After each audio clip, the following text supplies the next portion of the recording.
नमस्कार. जनमत मराठी बातमीपत्रात आपलं स्वागत. सुरुवातीला पाहूया ठळक घडामोडी.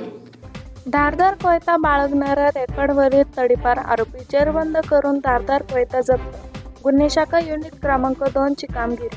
माननीय पोलीस आयुक्त संदीप कर्णिक, माननीय पोलीस उपायुक्त किरण कुमार चव्हाण, माननीय सहाय्यक पोलीस आयुक्त संदीप मिटके यांनी नाशिक शहरात प्राणघातक शस्त्र बाळगून दहशत माजविणाऱ्या इसमांचा शोध घेऊन त्यांच्यावर कठोर कारवाई करण्याबाबत सूचना दिलेल्या आहेत. त्या अनुषंगाने दिनांक 29/10/2025 रोजी गुन्हे शाखा युनिट 2 कडील पोलीस अधिकारी व अंमलदार अंबड पोलीस ठाणे हद्दीत प्रतिबंधात्मक गस्त करीत असताना गुन्हे शाखा युनिट 2 कडील पोलीस हवालदार मनोहर शिंदे व पोलीस अंमलदार तेजस मते यांना गोपनीय माहिती मिळाली की चुंचाळे घरकुल भागात तडीपार इसम बाळा राजगिरे हा धारदार लोखंडी कोयता जवळ बाळगून फिरत आहे अशी बातमी मिळाली.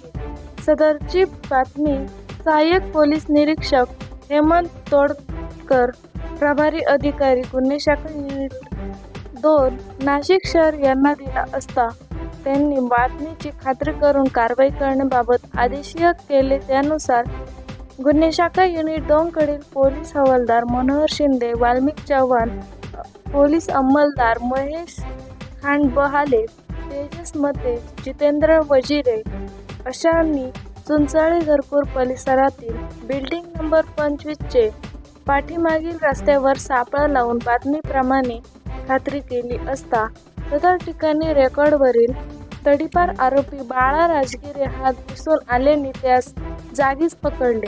त्यास त्याचे नाव गाव विचारता त्याने त्याचे नाव गाव वैभव उर्फ बाळा अशोक राजगिरे, वय वर्ष 21, राहणार room number 48, building number CH8, घरकुल योजना, चिंचळे शिवार, नाशिक असे सांगितले.